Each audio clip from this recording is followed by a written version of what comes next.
नमस्कार दोस्तों, मैं मोहित स्वागत करता हूं स्टूडियो सीरीज़ में, जहां पर हम बात कर रहे हैं प्रिंसिपल ऑफ प्रोग्रामिंग लैंग्वेज पर। और अभी हम जिस टॉपिक पे बात कर रहे हैं वो है हमारा कॉन्करेंसी।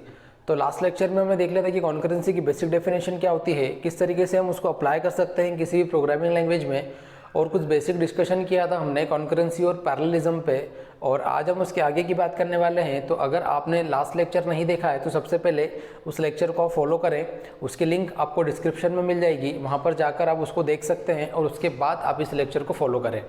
तो आइए शुरू करते हैं। अब अगर आपके माइंड में ये क्वेश्चन आ रहा है कि सर हमने एक प्रोग्राम्स को पार्ट में डिवाइड कर दिया, लेकिन इन पार्ट्स के बीच में कोऑर्डिनेशन कैसे करेंगे, क्योंकि कोऑर्डिनेशन करना तो बहुत ज़्यादा डिफिकल्ट हो जाएगा। तो बिल्कुल अगर आप में से किसी के माइंड में ये क्वेश्चन आ रहा है तो ये बिल्कुल वैलिड है कि जब हम कॉन्करेंट प्रोग्रामिंग करते हैं तो ये बहुत ज़्यादा कॉम्प्लेक्स होती है। यहाँ पर क्या होता है कि जब हम पार्ट्स के बीच में कोऑर्डिनेशन करते हैं तो वहाँ पर रिसोर्स को मैनेज करना बहुत ज़्यादा डिफिकल्ट होता है। जैसे कि आपने ऑपरेटिंग सिस्टम के अंदर देखा ही होगा, अलग अलग प्रॉब्लम सॉल्व की होगी, जिसके अंदर आपने देखा होगा कि रिसोर्स को मैनेज करना कितना डिफिकल्ट हो जाता है। और अगर ऐसी एक प्रॉब्लम के बारे में अगर हम यहाँ डिस्कशन करें तो मैं यहाँ पर बात कर सकता हूँ डाइनिंग फिलोसोफर प्रॉब्लम के बारे में।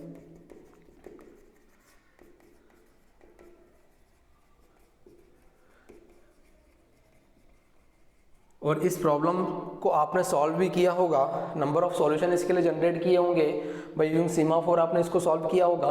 तो हम केवल यहाँ पर ये प्रॉब्लम के थ्रू ये समझने की कोशिश करते हैं कि किसी भी प्रोग्रामिंग लैंग्वेज के अंदर जब हम उसको पार्ट में डिवाइड करेंगे तो नंबर ऑफ रिसोर्सेज का लेना देना किस तरीके से डिफिकल्ट हो जाता है।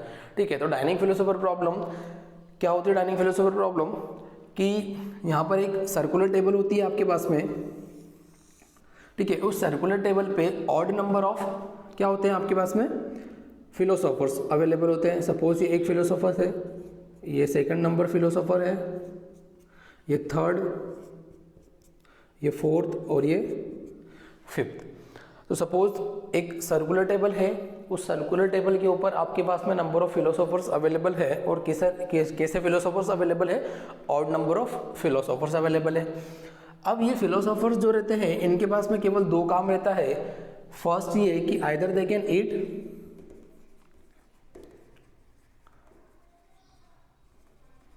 और सेकंड नंबर ये कि दे कैन थिंक। मतलब ये कि फिलोसोफर्स या तो सोच सकते हैं, और अगर सोचते सोचते अगर वो थक जाते हैं तो वो क्या कर सकते हैं? खा सकते हैं। तो सर खाने के लिए तो कुछ है ही नहीं। ठीक है, तो इस सर्कुलर टेबल के ऊपर एक और टेबल रखी हुई है सर्कुलर, उस पर क्या रखा हुआ है? एक बाउल रखा हुआ है जिसके अंदर राइस है। ठीक है, क्या बोला मैंने? इस सर्कुलर टेबल के ऊपर एक टेबल और है, या सपोज ऐसा बोलो कि इस टेबल पे ही क्या रखा हुआ है? राइस रखा हुआ है, और इस राइस को खाना है किसको? इन फिलोसोफर्स को। तो सर प्रॉब्लम क्या है? बताता हूँ कि प्रॉब्लम क्या है। अब देखो, हर एक फिलोसोफर के पास में दो नंबर ऑफ चॉपस्टिक्स रखी हुई है जिसके थ्रू वो इस राइस को खा सकते हैं। सपोज इस बंदे के पास में ये चॉपस्टिक अवेलेबल है, इस वाले बंदे के पास में ये है, इस वाले बंदे के पास ये है। देखो क्या बोला मैंने? हर एक बंदे के पास में दो है, मतलब इस बंदे के पास ये दो हो गई, इस वाले बंदे के पास ये दो हो गई, इस वाले बंदे के पास में ये वाली और ये दोनों हो गई, और इस वाले बंदे के पास ये दोनों हो गई।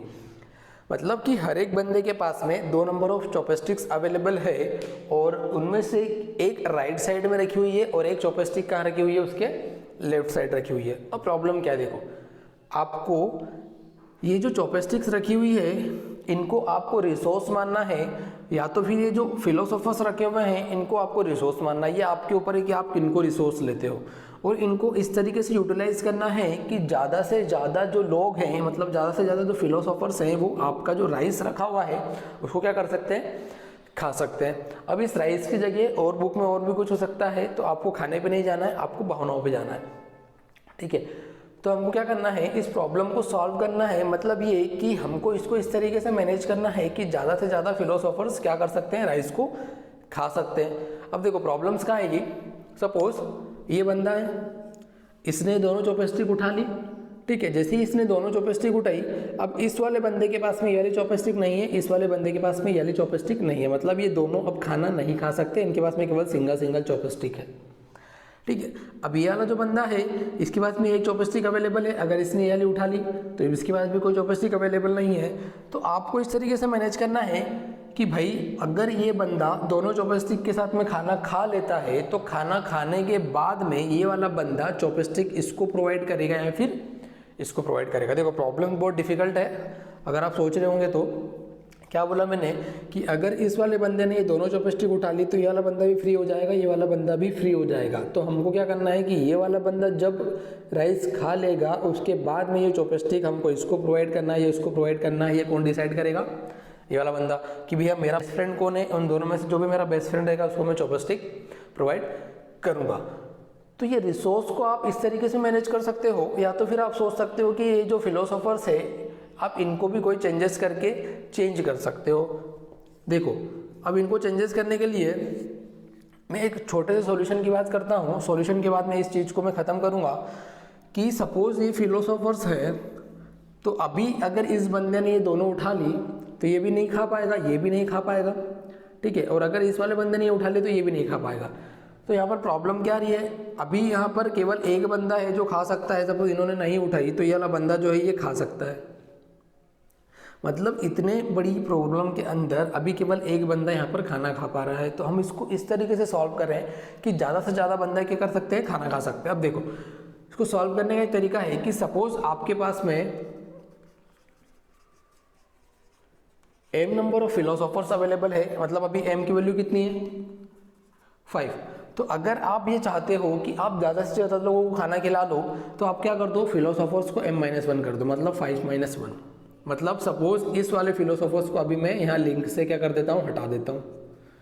अब देखो जैसे ये वाला बंदा हटा, अब ये वाला बंदा क्या कर लेगा, इन दोनों को पिक कर लेगा, ये वाला बंदा इन दोनों को पिक कर लेगा। मतलब अभी क्या हो गया, यहाँ पर ये दो बंदे खाना खा रहे हैं आराम से, देख रहे हो आप, अभी तक एक भी बंदा नहीं खा रहा था, लेकिन हमने एक सॉल्यूशन ऐसा निकाला तो क्या हो रहा है, यहाँ पर ये वाला बंदा खा रहा है और ये वाला बंदा भी खा रहा है। जब ये दोनों बंदे खा लेंगे तो ये अपने अपने एक एक चॉपस्टिक को क्या कर देंगे, रिलीज कर देंगे, तो उससे ये दोनों में से कोई एक बंदे खा लेंगे, ठीक है। ये एक तो ये सॉल्यूशन हो गया, मतलब रिसोर्स हम किसको मान रहे हैं, अभी फिलोसोफर्स को मान रहे हैं, और रिसोर्स शेयरिंग किसके अकॉर्डिंग कर रहे हैं, फिलोसोफर्स के अकॉर्डिंग। सपोज एक और सॉल्यूशन की बात करता हूँ तो सब यहाँ पर हम देखें कि अगर आपके पास में chopstick n number of chopstick available है तो आप क्या कर दो उसको n+1, मतलब अभी यहाँ 5 है तो 5+1 कर दो, कितना हो जाएगा 6। तो यहाँ पर आप क्या करो, एक चॉपस्टिक और ऐड कर दो। अगर एक चॉपस्टिक और ऐड कर दोगे तो ये वाला बंदा ये दोनों खा लेगा, आप कहीं पे भी ऐड कर सकते हो, और ये वाला बंदा भी यहाँ से खा सकता है और ये वाला बंदा भी यहाँ से खा सकता है, मतलब यहाँ पर भी एक से ज़्यादा लोग खाना खा पा रहे हैं।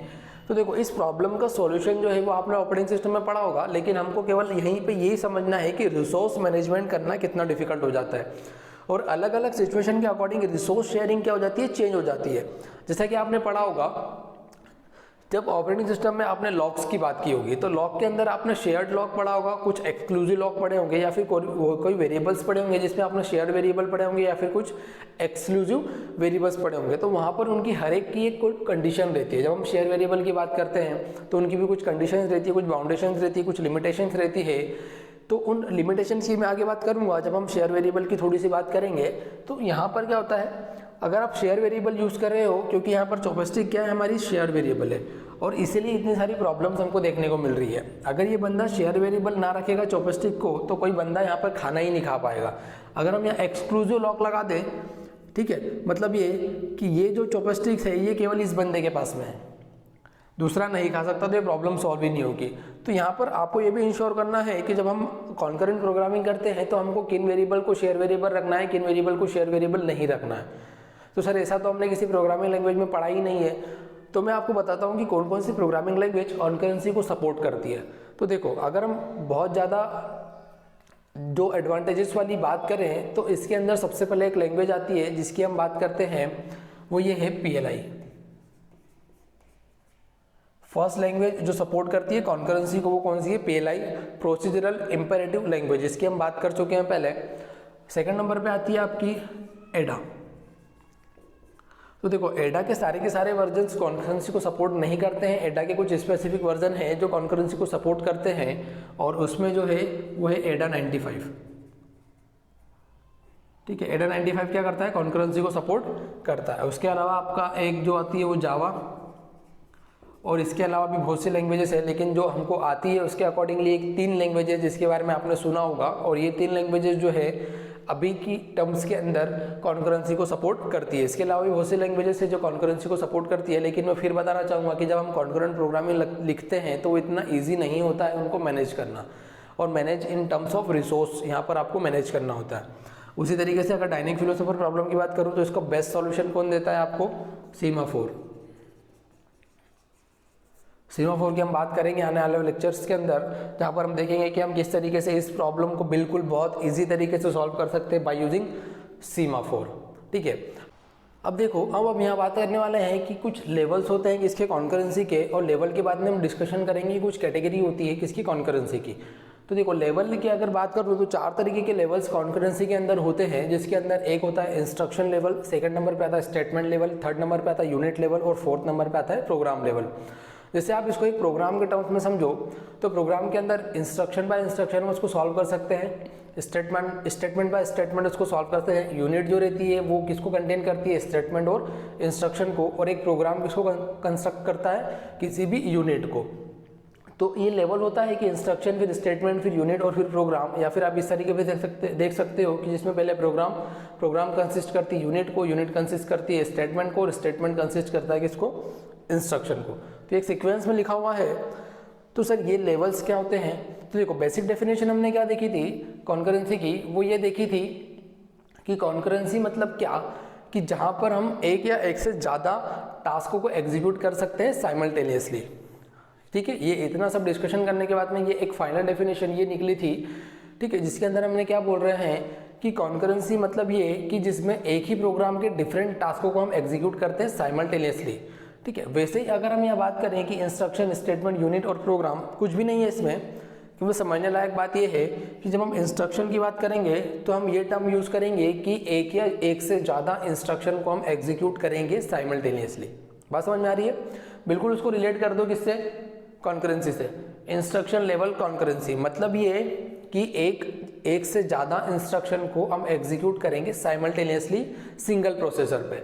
सेकंड, स्टेटमेंट लेवल मतलब कि एक से ज़्यादा स्टेटमेंट को हम एग्जीक्यूट करेंगे साइमल्टेनियसली किसी सिंगल प्रोसेसर पे।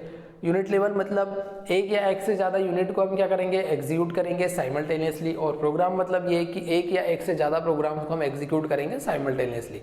कुछ भी नहीं है इसमें, केवल टर्म्स आपको याद करानी थी कि इस तरीके की टर्म्स आपको आगे देखने को मिलेगी और आपको वहाँ पर क्या यूज़ करना है यह मैंने आपको बताया। तो कॉन्करेंसी की बेसिक डेफिनेशन उसको हम रिलेट कर देंगे क्या? इन नंबर ऑफ लेवल से। अब देखो, मेन चीज अब आती है यहाँ पर क्या? कैटेगरी। तो 2 तरीके की कैटेगरी होती है यहाँ पर, एक होती है फिजिकल कॉन्करेंसी और सेकंड नंबर पे होती है लॉजिकल कॉन्करेंसी। अब देखो, फिजिकल कॉन्करेंसी और लॉजिकल कॉन्करेंसी को समझाने से पहले मैं आपको वो चीज़ याद कराना चाहता हूँ जो मैंने यहाँ पर लिखी थी उस टाइम। क्या लिखा था कि कॉन्करेंसी और पैरेलल प्रोग्रामिंग के अंदर किस तरीके के डिफरेंसेस होते हैं। तो जब मैंने कॉन्करेंसी की बेसिक डेफिनेशन वहाँ पर आपको बताई थी तो वहाँ पर ये बोला था कि वहाँ सिंगल प्रोसेसर की बात होती है और पैरेललिज्म में किसकी बात होती है? मल्टी प्रोसेसर की। अब देखो, ये दोनों जो हैं ये एक एक्सेप्शनल केस है। आप उन दोनों को याद रखेंगे और इन दोनों को रिलेट करेंगे, और मैं क्या बोल रहा हूँ उसको आप बिल्कुल ध्यान से सुनेंगे। तो जब हम फिजिकल कॉन्करेंसी की बात करते हैं तो फिजिकल कॉन्करेंसी ये बोलता है कि एक प्रोग्राम के सेवरल पार्ट्स को हम एग्जीक्यूट करते हैं simultaneously but on multi processor.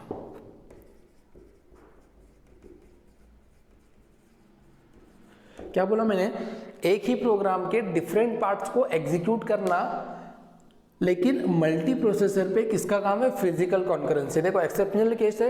Exceptional case क्यों बोल रहे हैं? कॉन्करेंसी की मैंने बेसिक डेफिनेशन के टाइम आपको क्या बोला था कि कॉन्करेंसी कहाँ पर काम करती है? एक सिंगल प्रोसेसर के ऊपर, जहाँ तक हम बात करते हैं। लेकिन यहाँ पर मैं क्या बोल रहा हूँ? Physical concurrency it means what? एक या एक से ज़्यादा टास्क किसी एक प्रोग्राम के उनको एग्जीक्यूट करना, कहाँ पर एग्जीक्यूट करना? मल्टी प्रोसेसर पे। It is what called physical concurrency.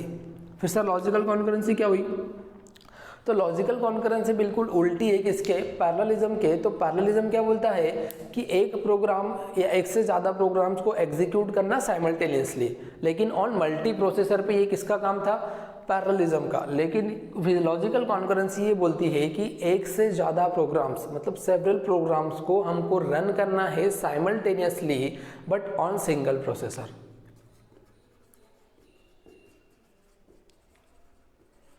और प्लस एक और कंडीशन यहाँ पे होती है, उसको हम बोलते हैं इंटरलिविंग फैशन। अब सर ये इंटरलिविंग फैशन क्या होता है? तो बिल्कुल आपको यहाँ से रिलेट करना चाहूँगा ऑपरेटिंग सिस्टम से, जहाँ पर आपने पेजिंग के अंदर पढ़ा होगा कंटिग्यूअस एलोकेशन और नॉन कंटिग्यूअस एलोकेशन। तो जो इंटरलिविंग फैशन होती है उसको हम क्या बोलते हैं? Non contiguous allocation. मतलब आपको किस तरीके से एग्जीक्यूशन करना है नॉन कंटिग्यूअस एलोकेशन में। जैसा कि हमने वहाँ टास्क में बात की थी कि ऑर्डर कुछ भी हो, आंसर क्या आना चाहिए? सेम। तो नॉन कंटिग्यूअस क्या बोलता है कि भैया ऑर्डर कुछ भी हो सकता है। तो ये दोनों को आपको बिल्कुल ध्यान रखना है कि डेफिनेशन के अंदर कहाँ चेंजेस हुए। मैं एक बार फिर से रिपीट करता हूँ कि फिजिकल कॉन्करेंसी इट मीन्स ये कि एक प्रोग्राम के डिफरेंट टास्क को एग्जीक्यूट करना है simultaneously but on multi processor. और लॉजिकल कॉन्करेंसी ये बोलता है कि डिफरेंट प्रोग्राम्स को आपको एग्जीक्यूट करना है एक सिंगल प्रोसेसर पे, और साथ ही साथ किस लेवल में उसको एग्जीक्यूट करना है? इंटरलिविंग फैशन में उसको क्या करना है? एग्जीक्यूट करना है। तो ये क्या होता है? फिजिकल लेवल और लॉजिकल लेवल कॉन्करेंसी।